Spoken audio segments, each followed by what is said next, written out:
आज हम जानते हैं गरीबी और परेशानी की सबसे बड़ी पांच जड़ क्या है और घर में पैसा क्यों नहीं टिकता है। दरअसल गरीबी और लगातार बनी रहने वाली परेशानी कोई आकस्मिक घटना नहीं होती, बल्कि यह वर्षों में बनी हुई उन जड़ों का परिणाम होती है जो व्यक्ति के सोचने, निर्णय लेने, वातावरण और व्यवस्थाओं से जुड़ी हुई होती है। अधिकांश लोग गरीबी को केवल पैसों की कमी समझते हैं, लेकिन वास्तव में यह मानसिक, सामाजिक और व्यवहारिक स्तर पर जमी हुई समस्याओं का परिणाम होती है। नीचे गरीबी और परेशानी की सबसे बड़ी पांच जड़ों को गहराई से समझाया गया है ताकि कारण और परिणाम स्पष्ट हो सके। सबसे पहली और सबसे गहरी जड़ सोच और मानसिकता की होती है। जिस व्यक्ति के मन में ही कमी, डर, असहायता और भाग्यवादी सोच बैठ जाती है, वही व्यक्ति गरीबी को बार बार दोहराता है।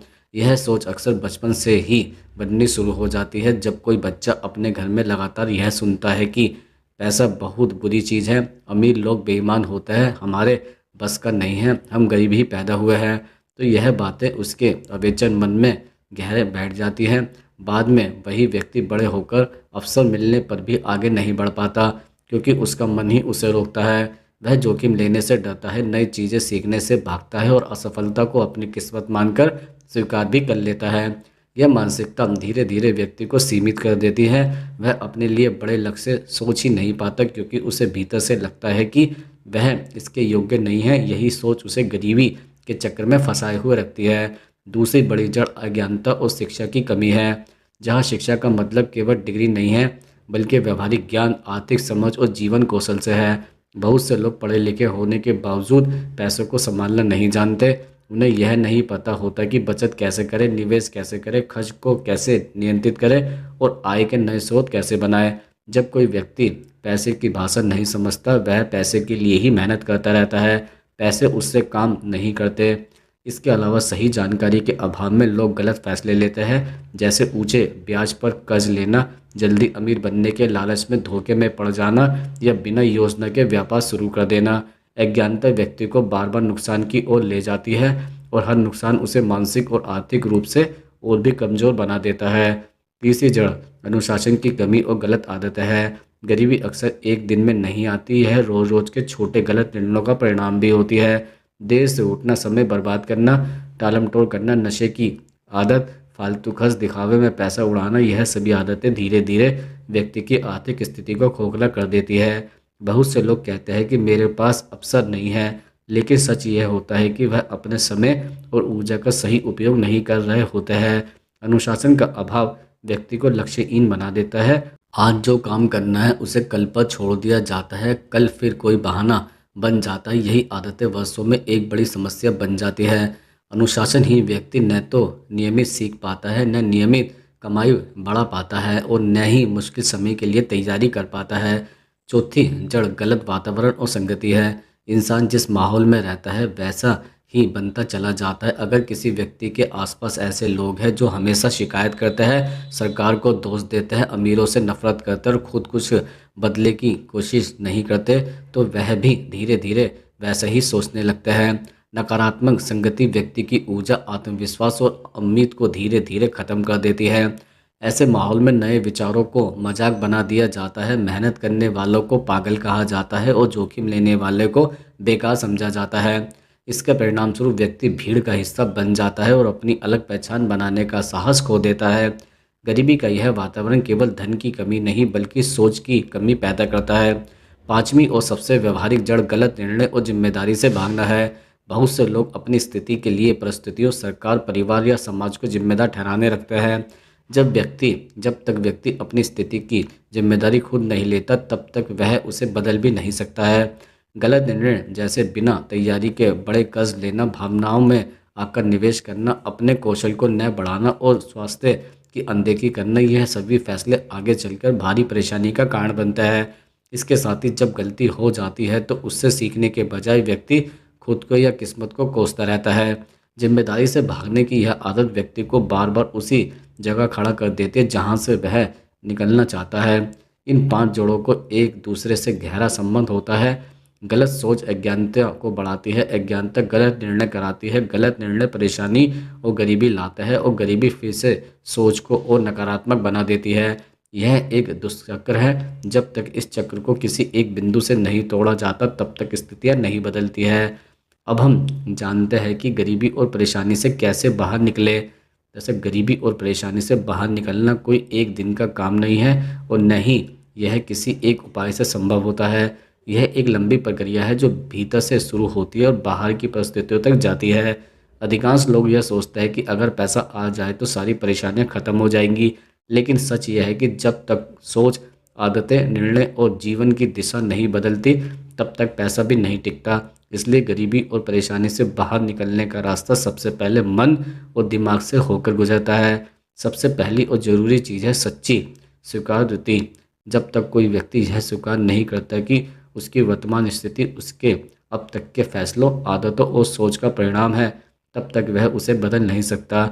इसका मतलब यह नहीं है कि सारी गलती उसी की है या परिस्थितियों का कोई असर नहीं था, बल्कि इसका अर्थ यह है कि भविष्य को बदलने की ताकत उसी के हाथ में है। बहुत से लोग अपना पूरा जीवन शिकायत करते हुए निकाल देते हैं, सरकार खराब है, परिवार के साथ नहीं दिया, समय सही नहीं है, किस्मत खराब है। यह सोच थोड़ी देर के लिए मानसिक सुकून तो देती है, लेकिन लंबे समय में व्यक्ति को और भी कमज़ोर बना देती है। जिम्मेदारियाँ लेने का मतलब है कि यह कहना कि अब जो भी करना है मुझे ही करना है, यही वाक्य गरीबी से बाहर निकलने की असली शुरुआत है। इसके बाद सोच की दिशा बदलना जरूरी होता है। गरीबी की सबसे गहरी जड़ गरीबी की मानसिकता होती है। यह मानसिकता व्यक्ति को हर समय कमी में जीना सिखाती है। यह वह सोचता रहता है कि मेरे पास यह नहीं है, मैं यह नहीं कर सकता, मुझसे यह नहीं होगा। इस सोच को धीरे धीरे चुनौती देना पड़ता है। इसका मतलब यह नहीं है कि हवा में सपने देखने लगे, बल्कि यह सीखना है कि हर समस्या का कोई समाधान होता है। जब दिमाग समस्या गिनाने के बजाय समाधान ढूंढना शुरू करता है, तभी बदलाव की प्रक्रिया शुरू होती है। इसके लिए रोज़ थोड़ा समय अच्छी सोच, अच्छी किताबें, अच्छे लोगों और प्रेरक विचारों के साथ बिताना जरूरी होता है, ताकि दिमाग को नई दिशा मिल सके। गरीबी से बाहर निकलने का अगला कदम होता है ज्ञान और कौशल बढ़ाना। आज की दुनिया में बिना कौशल के टिकना बहुत मुश्किल हो गया है। केवल मेहनत करना काफ़ी नहीं होता है, सही दिशा में मेहनत करना भी ज़रूरी है। व्यक्ति को खुद से यह सवाल पूछना चाहिए कि वह कौन सा काम है जिसकी बाजार में मांग है और जिसे मैं सीख सकता हूँ। यह काम कोई भी हो सकता है। तकनीकी स्किल, हाथ का काम, डिजिटल काम, सेल्स, पढ़ाना, लिखना, डिजाइन, ट्रेंड, छोटा व्यापार या कोई और सेवा। शुरुआत में यह सीखना मुश्किल लग सकता है, समय भी लग सकता है, लेकिन सही निवेश भविष्य में सबसे बड़ा सहारा बनता है। ज्ञान और स्किल एक ऐसी कुंजी है जिसे कोई छीन भी नहीं सकता है। आर्थिक समझ विकसित करना भी उतना ही ज़रूरी है। बहुत से लोग मेहनत करके पैसा तो कमा लेते हैं, लेकिन खर्च और कर्ज के कारण फिर से परेशानी में फंस जाता है। इसलिए पैसा कमाने के साथ साथ उसे संभालना सीखना भी जरूरी है। सबसे पहले अनावश्यक खर्चों पर नियंत्रण रखना चाहिए। यह समझ जरूरी है कि कौन सा खर्च जरूरी है और कौन सा सिर्फ दिखावा। थोड़े थोड़े पैसे बचाने की आदत डालनी चाहिए, चाहे रकम बहुत छोटी ही क्यों न हो। बचत व्यक्ति को मानसिक सुरक्षा देती है। इसके बाद धीरे धीरे निवेश की समझ बढ़ानी चाहिए, लेकिन बिना ज्ञान के नहीं। जल्दी अमीर बनने के चक्कर में अक्सर लोग गरीब बन जाता है, इसलिए धैर्य रखना जरूरी है। अनुशासन गरीबी से बाहर निकलने की रीढ़ होता है। बिना अनुशासन के कोई भी योजना सफल नहीं होती। रोज का एक निश्चित समय सीखने, काम करने, सोचने और खुद को बेहतर बनाने के लिए निकालना पड़ता है। इसमें आलस, बहाने और टालमटोल सबसे बड़े दुश्मन होता है।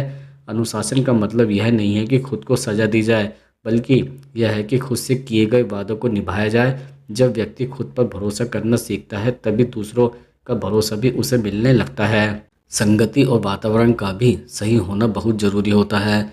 अगर कोई व्यक्ति हर समय नकारात्मक लोगों के बीच रहेगा तो उसका आत्मविश्वास धीरे धीरे खत्म हो जाएगा। इसलिए ज़रूरी है कि वह ऐसे लोगों के संपर्क में रहे जो आगे बढ़ना चाहते हो, सीखना चाहते हो, जिम्मेदारी लेते हो। अगर आसपास ऐसा माहौल न मिले तो किताबें, वीडियो, ऑडियो या ऑनलाइन समुदाय के जरिए भी सही संगति बनाई जा सकती है। इंसान सोच से बनता है और सोच माहौल से बनती है। गरीबी और परेशानी से बाहर निकलते समय धैर्य भी बहुत ज़रूरी होता है। शुरुआत में परिणाम जल्दी नहीं दिखते, कई बार मेहनत के बाद भी कुछ हासिल नहीं होता और मन टूटने लगता है। यही वो समय होता है जब अधिकांश लोग हार मान लेते हैं, लेकिन जो व्यक्ति इस दौर को झेल लेता है वही आगे सफल होता है। यह समझना जरूरी है कि हर बड़ा परिवर्तन पहले अंदर होता है और बाहर दिखने में समय लगता है। छोटे छोटे सुधार, रोज की छोटी जीतें धीरे धीरे बड़ा बदलाव लाती हैं। स्वास्थ्य को नज़रअंदाज करना गरीबी से बाहर निकलने में सबसे बड़ी रुकावट बन सकता है। खराब स्वास्थ्य न केवल पैसे खर्च करवाता है बल्कि काम करने की क्षमता भी छीन लेता है। इसलिए सही खानपान, पर्याप्त नींद और थोड़ा सा शारीरिक व्यायाम जीवन का हिस्सा होना चाहिए। स्वस्थ शरीर में ही मजबूत दिमाग रहता है और मजबूत दिमाग ही सही फैसले लेता है। गलतियों से सीखना भी इस यात्रा का अहम हिस्सा है। हर गलती को अपनी बेइज्जती या हार समझने के बजाय उसे सीखने का मौका समझना चाहिए। जिसने कभी गलती नहीं की उसने कभी नया प्रयास भी नहीं किया। असफलता का डर व्यक्ति को प्रयास करने से रोक देता है और यही डर उसे गरीबी में बांध कर रखता है। इसलिए डर को पूरी तरह ख़त्म करने की कोशिश करने के बजाय उसके साथ आगे बढ़ना सीखना चाहिए। सबसे अंत में अपने जीवन का उद्देश्य तय करना भी ज़रूरी होता है। जब कोई व्यक्ति सिर्फ पेट भरने या किस्त चुकाने के लिए जीता है तो उसकी ऊर्जा सीमित रह जाती है। लेकिन जब उसके पास एक बड़ा कारण होता है, परिवार की हालत बदलना, बच्चों का भविष्य बेहतर करना, आत्मविश्वास के साथ जीना, तो वही कारण उसे मुश्किल समय में भी आगे बढ़ने की ताकत देता है। स्पष्ट उद्देश्य व्यक्ति को भटकने से बचाता है और सही दिशा में बनाए रखता है। गरीबी और परेशानी से बाहर निकलना एक संघर्ष है, लेकिन यह असंभव नहीं है। इतिहास ऐसे अनगिनत लोगों से भरा है जिन्होंने शून्य से शुरुआत करके सम्मान और स्थिरता हासिल की। फ़र्क सिर्फ इतना होता है कि वह परिस्थितियों के आगे नहीं झुके बल्कि खुद को बदला। जब सोच बदलती है, ज्ञान बढ़ता है, आदतें सुधरती है और जिम्मेदारी ली जाती है, तब धीरे धीरे परिस्थितियाँ भी बदलने लगती है। यही रास्ता कठिन जरूर है, लेकिन यही अकेला रास्ता है जो स्थायी बदलाव लेकर आता है। अब हम जानते हैं कि घर में गरीबी क्यों आती है। दरअसल घर में गरीबी क्यों आती है, यह सवाल जितना सरल दिखता है उतना ही गहरा और तकलीफदेह है। गरीबी अचानक दरवाज़ा खटखटाकर नहीं आती, यह धीरे धीरे जगह बनाती है, जड़ें जमाती है और फिर पूरे घर के माहौल, सोच और भविष्य को प्रभावित करने भी लगती है। अधिकांश लोग इसे केवल पैसे की कमी मान लेते हैं, लेकिन वास्तव में गरीबी का अर्थ उससे कहीं बड़ा होता है। यह सामाजिक, मानसिक, आर्थिक, पारिवारिक और व्यवहारिक कारणों का परिणाम भी होता है।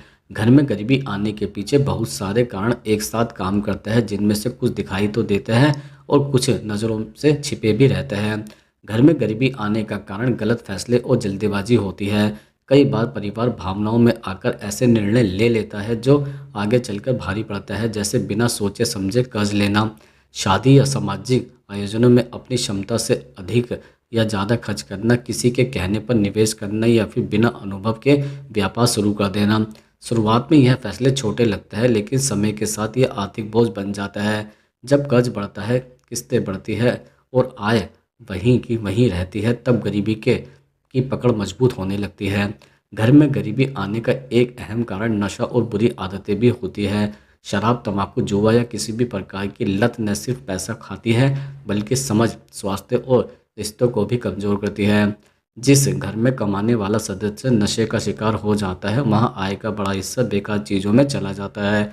इसके साथ साथ झगड़े, बीमारी और काम में लापरवाही बढ़ जाती है। यह सब मिलकर घर को आर्थिक और मानसिक दोनों रूप से खोखला कर देता है। इसके अलावा घर में गरीबी आने का कारण घर का वातावरण और आपसी रिश्ते होते हैं। जिस घर में हमेशा तनाव, कलह, आरोप प्रत्यारोप और असहयोग का माहौल होता है, वहाँ तरक्की करना बहुत मुश्किल हो जाता है। जब घर के सदस्य एक दूसरे का साथ देने के बजाय एक दूसरे को नीचा खींचते हैं तो कोई भी आगे नहीं बढ़ पाता। आर्थिक प्रगति के लिए मानसिक शांति और सहयोग बहुत जरूरी होता है। लगातार तनाव इंसान को सोचने और सही निर्णय लेने की क्षमता को ख़त्म कर देता है और यही स्थिति गरीबी को जन्म देती है। इसके अतिरिक्त घर में गरीबी आने का कारण भविष्य की तैयारी न करना है। जिन घरों में केवल आज के लिए जिया जाता है और आने वाले कल की कोई योजना नहीं होती, वहाँ गरीबी का खतरा हमेशा बना रहता है। बचत, आपातकालीन फंड, बच्चों की शिक्षा और बुजुर्गों की ज़रूरतों की योजना अगर समय रहते नहीं बनाई जाती तो किसी भी मुश्किल में पूरा घर हिल जाता है। भविष्य की अनदेखी वर्तमान को भी असुरक्षित बना देती है। घर में गरीबी आने का बहुत अहम कारण बदलते समय के साथ खुद को न बदलना है। दुनिया तेज़ी से बदल रही है, तकनीक, बाजार, काम करने के तरीके, सब कुछ बदल रहा है, लेकिन कई घर बदलाव से डरते हैं। हमने तो हमेशा ऐसा ही किया है, वही सोच उन्हें पीछे छोड़ देती है। जो घर समय के साथ सीखते, अपनाते और खुद को ढालते हैं, वही टिक पाता है। घर में गरीबी आने का मतलब सिर्फ यह नहीं है कि घर वाले मेहनती नहीं हैं। कई बार बहुत मेहनत करने के बावजूद सही दिशा, सही सोच और सही योजना के अभाव में मेहनत का फल नहीं मिलता। गरीबी दरअसल एक चेतावनी होती है कि कहीं न कहीं व्यवस्था, सोच या आदतों में गड़बड़ी है। इस सच्चाई को समझना ज़रूरी है कि गरीबी किसी एक व्यक्ति की गलती नहीं होती, लेकिन उसे बनाए रखना अक्सर सामूहिक चुप्पी और गलतियों का परिणाम होती है। जब घर के लोग मिलकर जिम्मेदारी लेते हैं, सीखते हैं, अनुशासन अपनाते हैं और एक दूसरे का साथ देते हैं, तो वही घर धीरे धीरे परेशानियों से बाहर निकलने लगता है। गरीबी स्थायी नहीं होती, लेकिन उसे रोकने और हटाने के लिए जिम्मेदार आत्मविश्लेषण और लगातार प्रयास जरूरी होता है।